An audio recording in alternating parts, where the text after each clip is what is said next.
Hello again, year one. Now we are going to have a look at our science for today, and our LO says that we are going to understand characteristics and classify a variety of common animals. What a long learning objective. That basically just means that we're going to look at the different parts of different animals and try and group them together. Okay, so let's have a look at the SMART. So it says, let me try and hold this still. Today we're going to look at different animals and put them into groups. Look at the pictures on the next slide and try and group the animals. How could we do it? So let me have a look at this next slide. Where's my mouse gone? There it is. Ooh. And there's lots of animals and there's some questions down the side. So we've got a chicken, a giraffe, a cat, a lion, a bear, a deer, a dolphin, a goat, a rhinoceros, a zebra, a dog, a cow, a peacock, a caterpillar, a sheep, an elephant, an alligator, a monkey, a snake, a tortoise, a stork, it is a stork, a frog, I think that's a camel, a hedgehog, a panda, a horse, a jellyfish, a porcupine, a bird, a fish, a kangaroo, a pig, a rabbit, a snail, a mouse, a butterfly, a fox, a swan, a toucan, a squirrel, a spider, and a starfish. Oh, that's a lot of animals. Now, let's have a think about how we might group them. So let's have a look at these questions down the side. And then they say, do they have wings? Do they have fur? Do they have feathers? Do they lay eggs? Do they give birth to live babies? Do they fly? Do they have scales? Have they got 2, 4 or more legs? Do they breathe air? Do they live underwater? And do they have bones inside their bodies? So that could be a different way to group them, because if they had wings, we could have a chicken, we could have a peacock, we could have a stork, we could have a bird, we could have a butterfly. Now, that's all well and good, but most of those ones that I pointed at that have got wings were mostly types of birds, weren't they? Is a butterfly a bird? Or is a butterfly an insect? Well, that's tricky, isn't it? What about... Oh, I missed the swan off as well. And the toucan. Need to be more observant. Could we think about... let me have a look. Laying eggs. A chicken lays eggs. A peacock lays eggs. Technically, a caterpillar comes from an egg. An alligator, a snake, a tortoise. I can't remember what I said that was. A stork, a frog. I'm not sure about an octopus. Maybe that can be researched. A bird, fish, snails, butterflies lay the eggs, a swan, a toucan, a spider, and I'm not sure about starfish. They all lay eggs. But could we put a peacock and a snake in the same group? This is a bit confusing, isn't it? So there's lots of groups, different groups that these animals could go into, but should we have a look? Because, we've just done that one. It says here, experts have done the same thing. They have classified every single different animal into a group by a feature that they have. All of the different animals within these different groups have similar features. Now I'd like you to pause here and I'd like you to go back onto the school website and I want you to watch the animal classification song, okay? And when you've done that, I want you to come back here for me. Go and watch that for me. Okay, once you have watched that song, I wonder who can remember the different groups of the animals. So we've got the BRAMF, we've got BRAMF. Who can remember what the B stood for? I'll give you a clue, they've got wings. That's right, they are birds. What about R? I'll give you another clue, these ones have scales. That's right, it's reptiles. What about A? This clue can be they live underwater and they have to breathe the air. That's right, this one is an amphibian. The M. What could be the M? I'll give you a clue. We are the M. That's right, it's a mammal. And what about the last one, but not least, we've got the F.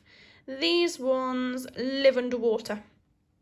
That's right, it's a fish. Well done. Right, what have I done there? We've got the different groups.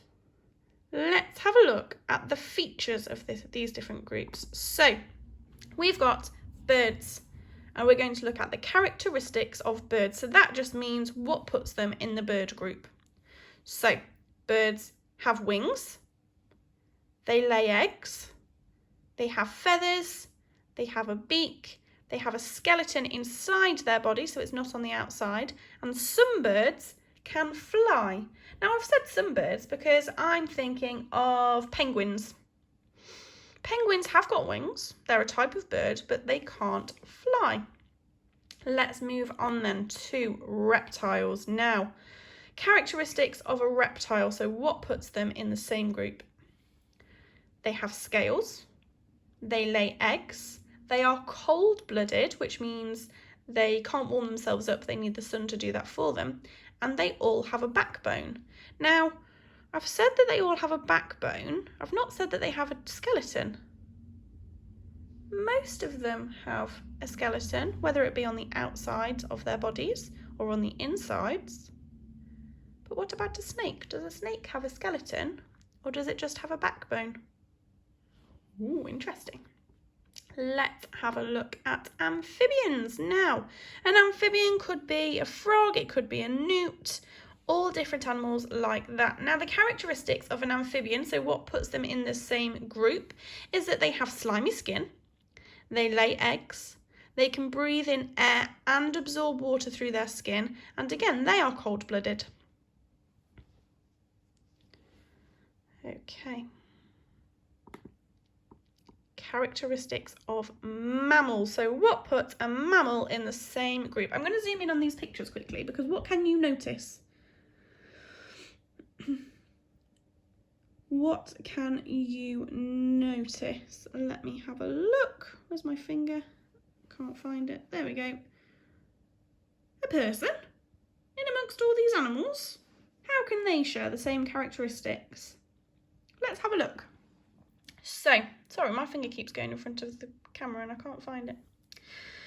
Characteristics of mammals. So what puts us in the same group as all of these other animals? So mammals have hair/fur. They are warm-blooded. They give birth to live babies. They have a skeleton, and a female, so a girl mammal, produces milk to feed their babies. So all of these animals have those characteristics. Let's see. Oh, fish next. Let's have a look at all those beautiful fish. They're very colourful, aren't they? So the characteristics of fish is that they have scales, they live underwater, they use their gills to breathe, and they have fins to help them move.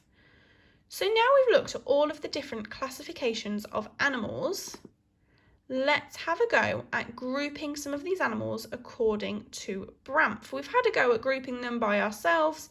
Let's have a go at this. Now you should all have a sheet that looks like this, that's got birds, amphibians. No, I've gone wrong. I'm thinking of Banff.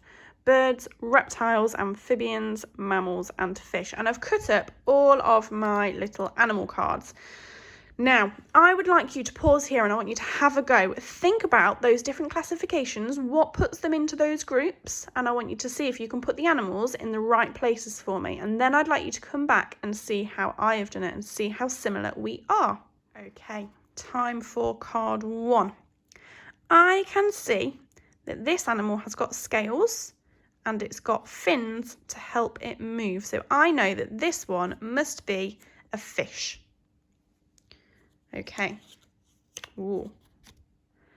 I can see that this animal, well, I know that it's a cow, so I know that it's got fur, but I can also see its udders. And its udders are there to feed its babies milk, which is what mammals do. So this one must be a mammal. It's lost focus. There we go. Next one. Okay.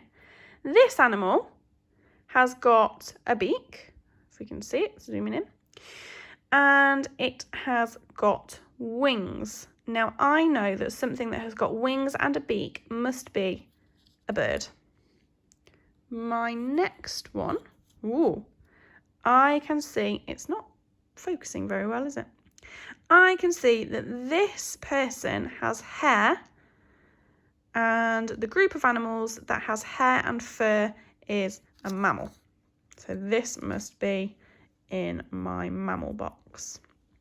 My next one, oh, we've got more fins. I can't quite see, not that you can see because it's not focusing properly. Nope, it's not got, well, I can't see any scales, but it must have scales because it's got fins, so I think that it's a fish. We've got this animal. I can see that that's got fur, so I know that that's a mammal straight away. I can see this animal has got scales and it's got its skeleton inside, and I think it might have cold blood, so I know that it's a reptile. Let's have a look at my next one. Oh, this animal, we know it's a frog. I think it's going to have slimy skin, and I know that it goes underwater, but it can hop around the floor as well. So I think that this one is an amphibian. Oh, a chicken. It's got a beak. It's got wings. It must be a bird. What about this one? Oh, another froggy. Slimy skin. Must be an amphibian. What have I got here? I've got a duck. I can see a beak. I can see wings. That must be a bird. What about this one? Oh, I've got another lizard. This one must have scales. It must be a reptile. Ooh. I've got a snake. I've got a snake that's got a backbone. It's got scales. It must be my reptile. Ooh.